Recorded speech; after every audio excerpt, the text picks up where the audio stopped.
नमस्कार, हम मौजूद हैं हर हाल में आपकी आवाज़ बनकर, बेखौफ आज़ाद आवाज़।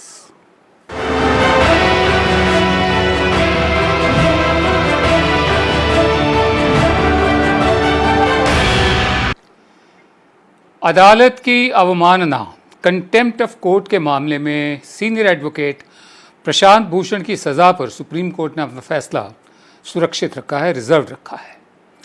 कोर्ट ने प्रशांत भूषण को आज फिर माफ़ी मांगने के विचार के लिए 30 मिनट का समय दिया था, लेकिन उन्हें माफ़ी मांगने से फिर इनकार कर दिया। मामले की सुनवाई के दौरान जस्टिस अरुण मिश्रा ने कहा कि अगर आपने किसी को तकलीफ पहुंचाई है तो माफ़ी मांगने में क्या हर्ज है। आपने अपने बयान में महात्मा गांधी की बात कही, लेकिन माफ़ी मांगने को तैयार नहीं है। इसका वैसे लॉजिकल नेक्सस समझ में नहीं आया हमें। वहीं प्रशांत भूषण को सज़ा सुनाने के मुद्दे पर कोर्ट ने अटॉर्नी जनरल के वेणुगोपाल से राय मांगी। इस पर वेणुगोपाल ने कहा कि प्रशांत भूषण को मामले में सज़ा न दी जाए और भविष्य के लिए चेतावनी देकर छोड़ने का सुझाव दिया जाए। चेतावनी देकर छोड़ने का सुझाव दिया। पिछली सुनवाई में प्रशांत भूषण ने माफ़ी मांगने से इनकार करते हुए कहा था कि मेरा बयान जो था वो सद्भावनापूर्ण था और माफ़ी मांगने पर उनकी अंतरात्मा, जो उनकी कॉन्शियस है, उसका कंटेम्प्ट होगा, उसकी अवमानना होगी। अदालत ने प्रशांत भूषण को उनके 2 ट्वीट, एक 4 सीजेआई रहे जो चीफ जस्टिस रहे हैं, 4 लोग, उनकी भूमिका को लेकर, और दूसरा जो मौजूदा चीफ जस्टिस हैं जस्टिस एस ए बोबड़े, उनको लेकर एक ट्वीट किया था जिसे अदालत ने कंटेम्प्ट माना है अदालत का। मेरे साथ हैं श्री एन डी पंचोली। आप सीनियर एडवोकेट हैं, सुप्रीम कोर्ट के और ह्यूमन राइट्स एक्टिविस्ट भी हैं। पंचोली साहब, बहुत बहुत धन्यवाद हमेशा की तरह अपना समय में देने के लिए। मेरा पहला सवाल आपसे ये है कि आपका अपना अनुभव क्या कहता है, इस मामले में अब आगे क्या हो सकता है?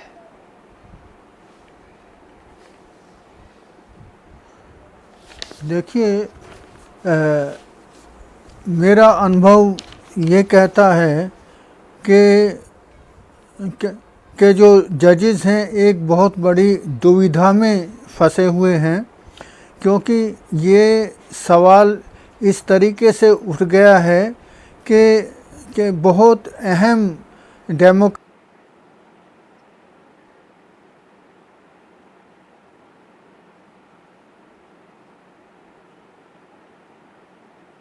आपकी आवाज़ नहीं आ रही मुझे पंचोली साहब। आवाज़ नहीं आ रही भाई, कैसे नहीं आ रही? खैर, आवाज़ आ रही है जी, अब आ रही है, अब आ रही है। बात पूरी कीजिए प्लीज़ जी। हाँ जी, हाँ जी। तो ये बड़ी दुविधा में जज फंसे हुए हैं जी, क्योंकि इसमें बहुत महत्वपूर्ण जी कॉन्स्टिट्यूशनल सवाल इसमें उठ खड़े हुए हैं। सबसे बड़ा कॉन्स्टिट्यूशनल सवाल ये है कि जो सुप्रीम कोर्ट के जजेस खुद इसमें इन्वॉल्व हैं और उन्होंने जो ट्वीट किए हैं उसमें कुछ जजेस के ख़िलाफ़ किए हैं जो पिछले रिटायर्ड जजेस हैं। तो मिस्टर धवन ने सवाल उठाया है कि वो जजेस भी इन्वॉल्व हैं, क्या उनको नहीं बुलाना चाहिए, उनकी भी तो सुनना चाहिए। और उसका डिफेंस जो है प्रशांत भूषण का, वो तभी आप सुन सकेंगे जब तक उन जजेस को भी नहीं बुलाया जाएगा आप नहीं सुन सकते। ये एक सवाल है।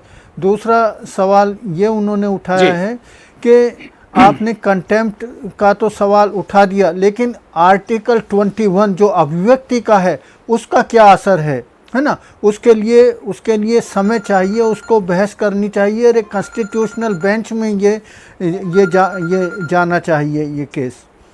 तो ये सवाल हैं। तो मुझे लगता है कि जजेस भी दुविधा में फंसे हुए हैं और मुझे लगता है कि वो शायद कुछ भी इसमें डिसीजन ना लें और ऐसे ही छोड़ देंगे तो अच्छा रहेगा। जी, मैं आगे बढ़ता हूं। प्रशांत भूषण के खिलाफ साल 2009 के अदालत के अवमानना के मामले में सुनवाई टल गई है। ये दूसरा केस है जो सन 2009 से चलता आ रहा है। 10 साल से चल रहे इस अवमानना मामले की सुनवाई अब 10 सितंबर तक टल गई है। प्रशांत भूषण के खिलाफ 2009 के कंटेम्प्ट केस को चीफ जस्टिस ऑफ इंडिया के पास भेजा गया है। सुप्रीम कोर्ट की नई बेंच मामले की सुनवाई करेगी। मामले की सुनवाई कर रहे सुप्रीम कोर्ट के जज जस्टिस अरुण मिश्रा 2 सितंबर को रिटायर हो रहे हैं, जो मौजूदा मामला है, जो आज की बात हुई है। अब चीफ जस्टिस तय करेंगे कि इस मामले को बड़ी बेंच के पास भेजा जा सकता है या नहीं। मामले की सुनवाई के दौरान प्रशांत भूषण के वकील राजीव धवन ने दलील दी कि इस मामले में जो सवाल उठे हैं उसे एक कॉन्स्टिट्यूशनल बेंच को सुनना चाहिए। पिछली सुनवाई में प्रशांत भूषण ने 2009 में दिए अपने बयान पर खेद जताया था, लेकिन बिना शर्त माफ़ी नहीं मांगी थी। भूषण ने कहा था कि तब मेरे कहने का जो तात्पर्य था, जो मेरी मंशा थी, वो भ्रष्टाचार कहना नहीं था, बल्कि सही तरीके से कर्तव्य ना निभाने की बात कही थी। साल 2009 में प्रशांत भूषण ने तहलका मैगजीन को दिए इंटरव्यू में सुप्रीम कोर्ट के 8 ऐसे जज जो चीफ जस्टिस रह चुके हैं उनको भ्रष्ट कहा था। सर, मेरा दूसरा सवाल आपसे ये है पंचोली साहब, प्रशांत भूषण के खिलाफ 2009 का जो कंटेम्प्ट का केस है उसमें सुनवाई टल गई है, वो केस और ये केस है, इन दोनों के बीच जो कन्फ्यूजन है दर्शकों के लिए आप उसे क्लैरिफाई कर दीजिए प्लीज़। देखिए, एक तो 2009 का केस वो चलना ही नहीं चाहिए था, उसको छोड़ देना चाहिए था, और बहुत जजेस आए और उन्होंने उसको छोड़ दिया। उनको लगा कि ये इस केस में कोई ऐसा केस नहीं है जिसको हमने परस्यू किया जाए। वो वकील साहब थे, एक वरिष्ठ वकील, उनकी कंप्लेंट पर वो केस दर्ज हो गया था, लेकिन अगर कोई साधारण व्यक्ति होता तो शायद वो केस दर्ज भी नहीं होता सुप्रीम कोर्ट में। तो 2009 का केस के बहुत जजेस के पास आया। देखिए 2009 से कितने जजेस आए, जगह उनके सामने ये केस लगा भी और उन्होंने टालते रहे। मंशा ये था कि हमको इस तरह के केसों में जिसमें कोई सब्सटेंशियल इंटरफियरेंस नहीं है। सवाल यह है कि आप ठीक है ट्वीट कर दिया तो उसमें कामकाज में क्या अड़चन आई जो जुडिशरी के, तो वो उन्होंने वो छोड़ दिया। लेकिन अब इन जजेस ने आउट ऑफ अब आप क्या कहें उसको कि भाई एक तरीके से एक जैसे मैं बदला लेने की भावना उसको दिखाते हुए ये भी केस ले लो, अब वो भी केस ले लो और इनको एक सबक सिखाओ, वो मेंटेलिटी मुझे लगता है इसमें ज़्यादा काम उनकी करी। लेकिन वो एक भावना उसमें आकर के चले, लेकिन उनको ये नहीं समझ आया कि इसके कंसिक्वेंसेस क्या होंगे। जी, मैं आगे बढ़ता हूँ। जो जुडिशरी और चीफ जस्टिस के खिलाफ किए गए 2 ट्वीट्स के लिए कंटेम्प्ट ऑफ कोर्ट के लिए दोषी ठहराए गए प्रशांत भूषण के समर्थन में सुप्रीम कोर्ट और हाई कोर्ट के कई पूर्व जज आए हैं। सुप्रीम कोर्ट के पूर्व जस्टिस कुरियन जोसेफ ने कहा था कि मामले की सुनवाई कॉन्स्टिट्यूशनल बेंच को करनी चाहिए। सुप्रीम कोर्ट और हाई कोर्ट के 13 रिटायर्ड जजों समेत 3000 से ज़्यादा लोगों ने प्रशांत भूषण के समर्थन में सिग्नेचर कैंपेन भी चलाया। देश भर में कई जगहों पर प्रशांत भूषण के समर्थन में वकीलों का प्रदर्शन भी हुआ था और बार एसोसिएशन ऑफ इंडिया ने अदालत की अवमानना कंटेम्प्ट ऑफ कोर्ट के लिए दोषी ठहराए गए प्रशांत भूषण का समर्थन किया है। यूके बेस्ड वकीलों की bar human rights committee, commonwealth human rights initiative और campaign for judicial accountability and reform, उन्होंने भी प्रशांत भूषण का समर्थन किया है। सर, मेरा आखिरी सवाल आपसे है पंचोली साहब कि अभिव्यक्ति की स्वतंत्रता, फ्रीडम ऑफ एक्सप्रेशन और अवमानना, कंटेम्प्ट, इन दोनों के बीच की लकीर क्या है, इसको आप कैसे समझाएंगे?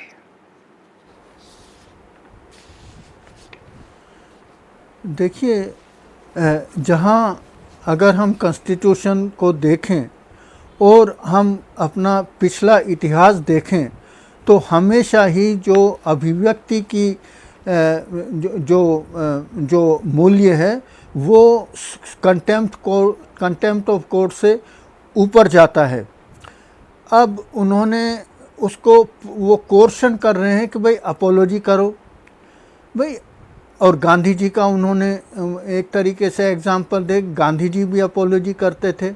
भाई गांधी जी अपोलॉजी उसमें करते थे जहां वो समझते थे कि भाई उनसे गलती हो गई, उन्होंने गलत किया। लेकिन गांधी जी अपनी अंतरात्मा की आवाज़ जो उठी है, जिसको समझते हैं कि जो सही किया है और उस पर उन्होंने बात रखी है, तो उस पर कभी भी उन्होंने अपोलॉजी कहकर वो पीछे नहीं हटे हैं। और अपोलॉजी उन्होंने कोर्ट में, किस कोर्ट में मांगी? जज साहब ने ये तो कह दिया कि गांधी जी अपोलॉजी ने भी मांगी। भाई बता तो दें किस कोर्ट में मांगी। कभी वो कोर्ट में पेश हुए हैं, उन्होंने हमेशा कहा कि मैं सज़ा भुगतने को तैयार हूँ। तो मुझे तो ताज्जुब होता है कि कम से कम ऐसा एग्जाम्पल दें जिसमें कुछ दम हो। तो मिश्रा जी का ये एग्जाम्पल भी ठीक नहीं था। तो अभिव्यक्ति का जो उसूल है वो आर्टिकल 21 में कंटेम्प्ट ऑफ कोर्ट से बहुत आगे जाता है। जो अभिव्यक्ति की आज़ादी है। और जो धवन साहब ने सवाल उठाया और कुरियन जोसेफ ने सवाल उठाया कि इसको कॉन्स्टिट्यूशनल बेंच में जाना चाहिए। और इस डिबेट में एक बड़ी अच्छी बात यह है कि इसके दूरगामी परिणाम ये है कि लोग पढ़ रहे हैं कि अभिव्यक्ति क्या है, गांधी जी ने क्या कहा, गोखले जी ने क्या कहा, तिलक के केस में क्या हुआ, बाहर लोगों ने क्या कहा, सुप्रीम कोर्ट के जज 1918 का फेमस जजमेंट कि इट इज़ ये लड़ाई है विचारों की, जो सबसे ताकतवर विचार होगा वो जनता के सामने आएगा। तो ये बहुत अच्छे लोग पढ़ रहे हैं अभिव्यक्ति क्या है। तो ये मैं समझता हूँ कि ये लोकतंत्र के लिए एक बहुत बड़ा संघर्ष को मजबूत करने के लिए एक बहुत बड़ा इंसिडेंट है। जी बहुत बहुत धन्यवाद आपका पंचोली साहब, हमेशा की तरह अपना समय, अपना वक्त हमें देने के लिए। आप देख रहे हैं विनोद दुआ लाइव। हम लेंगे ब्रेक के बाद हाजिर होते हैं।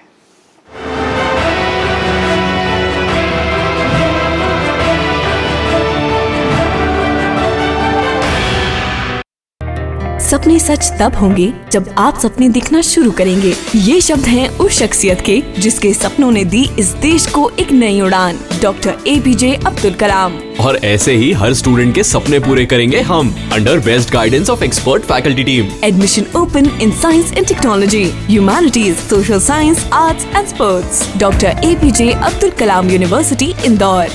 For the details, contact 1800-300-26072.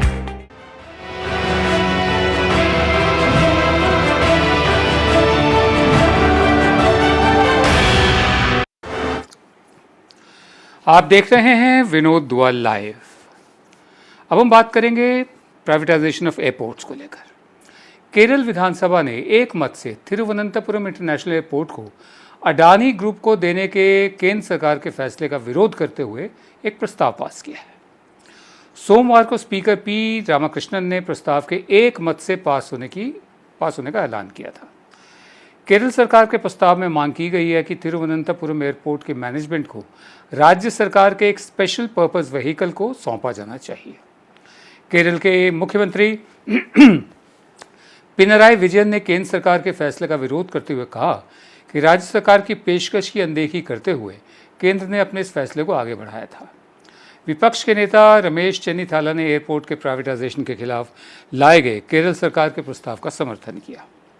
CM Vijayan ने प्रधानमंत्री को चिट्ठी लिखकर कहा है कि राज्य सरकार ने एयरपोर्ट अथॉरिटी ऑफ इंडिया को एयरपोर्ट बनाने के लिए मुफ्त में 23.57 एकड़ ज़मीन ट्रांसफ़र की थी। ऐसे में स्पेशल पर्पस व्हीकल के तहत होने वाले मैनेजमेंट में राज्य सरकार को भी बड़ी हिस्सेदारी दी जानी चाहिए। वहीं केंद्रीय जो अपने सिविल एविएशन मिनिस्टर हैं हरदीप पुरी, उनके मुताबिक केरल सरकार ने तिरुवनंतपुरम एयरपोर्ट की जो बोली थी, उसकी जो प्रक्रिया थी, उसकी योग्यता को पूरा नहीं किया था। मेरे साथ हैं श्री अशोक राव, आप ट्रेड यूनियन लीडर हैं। राव साहब बहुत बहुत धन्यवाद हमेशा की तरह अपना समय हमें देने के लिए। मेरा पहला सवाल आपसे ये है कि ये जो प्रस्ताव पास किया है तिरुवनंतपुरम एयरपोर्ट को अडानी ग्रुप देने के फैसले के खिलाफ केरल विधानसभा में, इसके मेरिट्स क्या है और डीमेरिट्स क्या है? दुआ साहब, ये निजीकरण तो बहुत छोटी बात है। असली बात ये है कि क्या हम वोटर जो हैं, हम क्या बेवकूफ़ हैं? हम बेकार अपने टाइम ज़ाया कर रहे हैं कि हम बूथ में खड़े होके एक राष्ट्रीय असेंबली को इलेक्ट कर रहे हैं। अगर हम असेंबली को इलेक्ट कर रहे हैं, उसमें अपोजिशन को इलेक्ट कर रहे हैं, प्रोपोजिशन को इलेक्ट कर रहे हैं और यूनैनिमसली एक असेंबली कुछ पास करता है, इसका मतलब हम वोटरों का ये मैंडेट है। और क्या केंद्र सरकार हमारी बात को बिल्कुल नकार कर सकती है? क्योंकि हम ही ने उनको वोट दिया है। केंद्र सरकार कहीं आसमान से भगवान ने तो नहीं बनाया, हम ही ने केंद्र सरकार को भी वोट देके बनाया। तो क्या आप ये कह रहे हैं कि मैं अगर केंद्र सरकार को वोट देता हूं उसमें ज्यादा मान्यता है, और अगर मैं जो है राष्ट्र सरकार को वोट देता हूं, तो सरकार ही नहीं असेंबली को वोट देता हूं, तो उसका कोई मतलब नहीं, कोई मतलब नहीं, बिल्कुल मतलब नहीं है।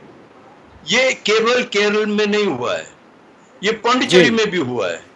पांडिचेरी में उन्होंने पूरे असेंबली ने यूनानिमसली पास किया कि हम इलेक्ट्रिसिटी को प्राइवेटाइज नहीं होने देंगे, हम नहीं चाहते हैं कि इलेक्ट्रिसिटी प्राइवेटाइज हो।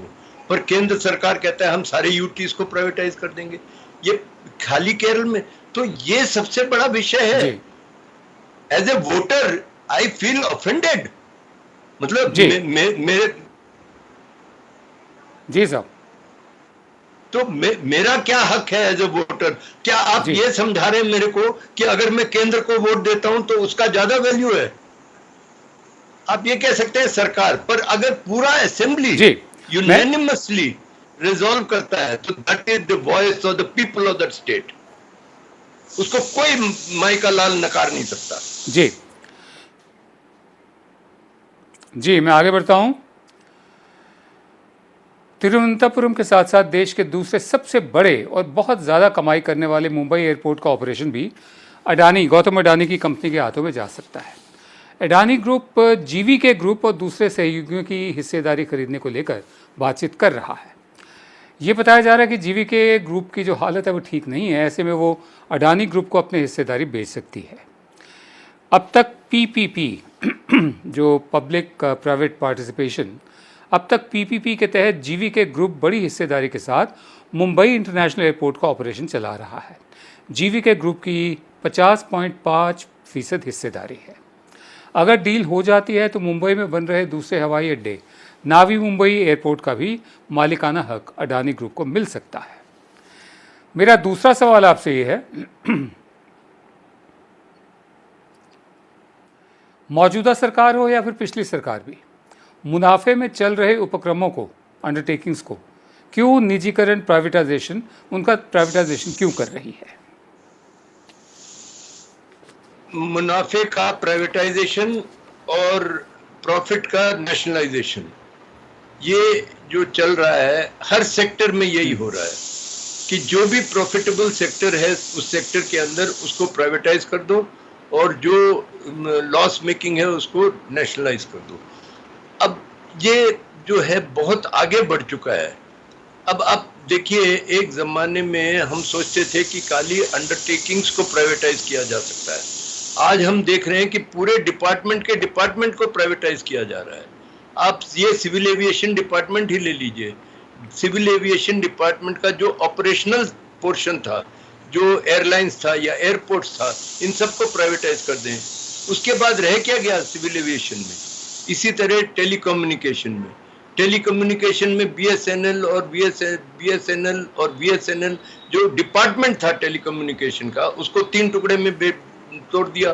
बीएसएनएल और एमटीएनएल। बीएसएनएल को बेच दिया और बाकी रह गए 2। अब उनको तो इतना बर्बाद कर दिया कि वो खड़े नहीं हो सकते, उनके टांग फांग सब तोड़ दिए।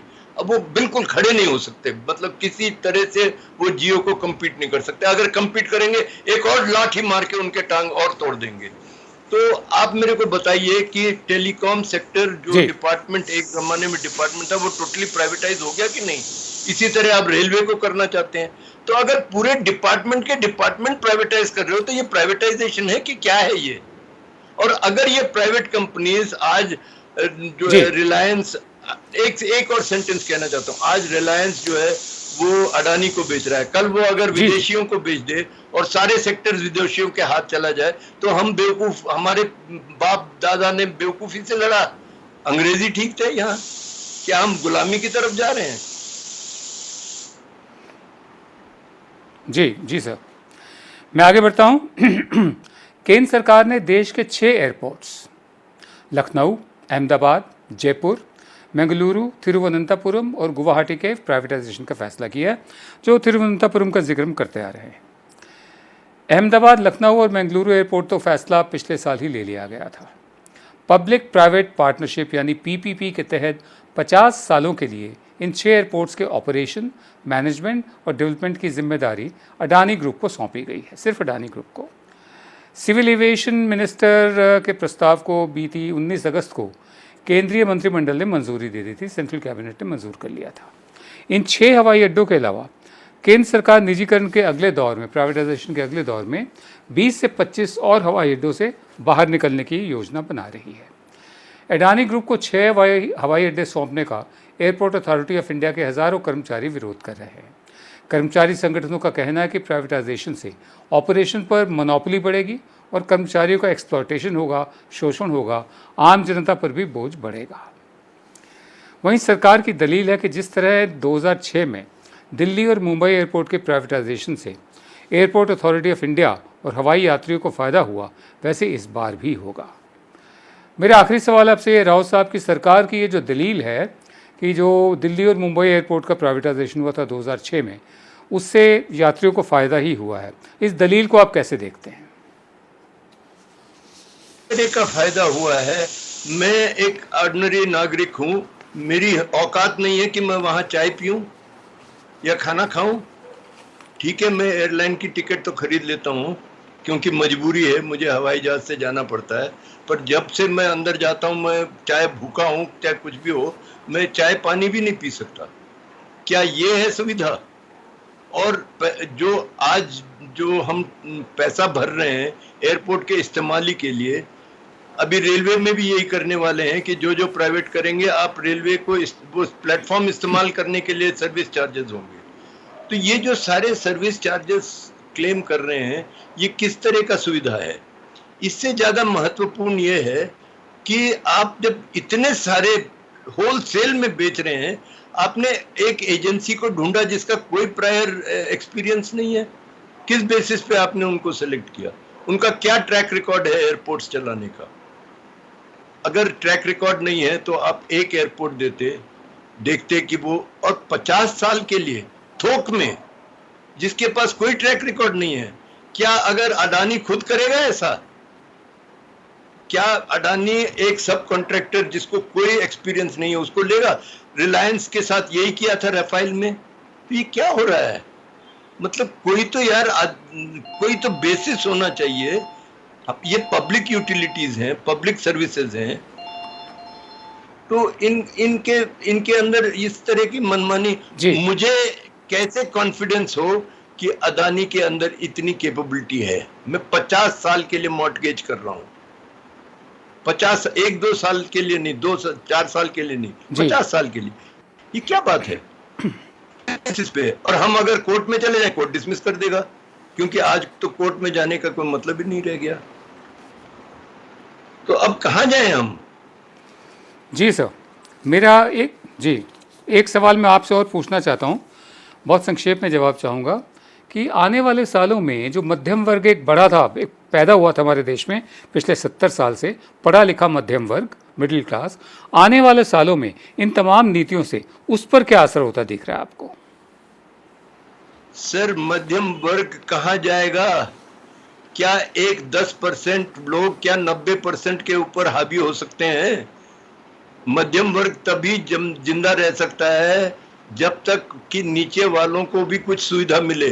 जहां तक ऊपर वाले हैं, they are secessionist, they are not Indians, they are secessionists. They have their own water supply, they have their own hospitals, they have their own security, they have their own education. They don't need anything from India. They are just secessionists. What does Reliance need? What does Adani need? What does Mukesh need from India? He has his own schools, he has his own hospitals, they have their own water supply. They have. So why do they need India? They don't need. So you leave them. कुछ change हो जाएगा तो भाग जाएंगे ये सारे। तो मध्यम वर्ग का सिक्योरिटी कब होगा? जब नीचे वाले को कुछ होगा। अगर हम इसी तरह ये माइग्रेंट्स को ट्रीट करें तो कल मेरा दरवाजा तोड़ के अंदर आएंगे लोग और कहेंगे कर ले जो करना है। कितने पुलिस चलाओगे? कितनी? जी राव साहब, जी बहुत बहुत धन्यवाद आपका, अपना हमेशा की तरह अपना वक्त हमें देने के लिए। हकीकत ये है कि आने वाले 50 साल कैसे होंगे इसकी कल्पना भी मुश्किल है। मध्यम वर्ग पर क्या असर पड़ेगा? जो मध्यम वर्ग से नीचे हैं उन पर तो हमने देख ही लिया, ये कोरोना के बाद क्या हाल उनका हुआ, सरकारें कितना काम आई उनके। बहरहाल हम आगे बढ़ते हैं। अब हम अमेरिका की बात करते हैं।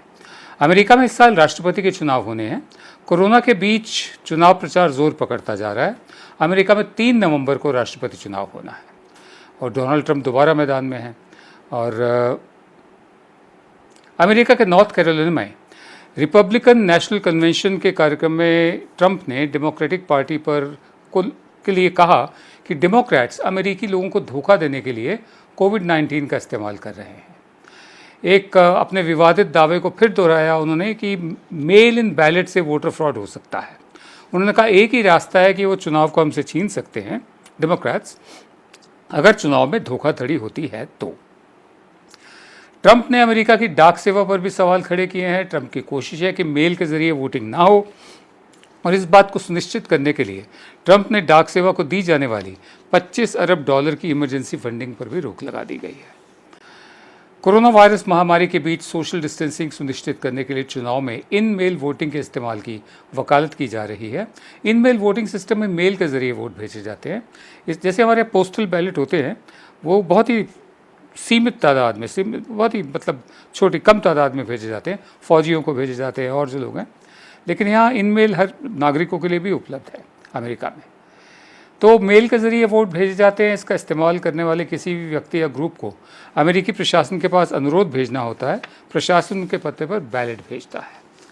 वो शख्स या समूह अपने वोट को एक लिफाफे में डालता है, उस पर साइन करके फिर से बैलेट बॉक्स में डालकर वापस प्रशासन के पास भेज देता है। ये वहाँ नई बात नहीं है, ऐसे होते आए हैं। उधर वो धांधली की आशंका जता रहे हैं। ट्रंप राष्ट्रपति होते हुए सब कुछ उनके हाथ में है, तो कहीं ना कहीं वो हिले हुए हैं।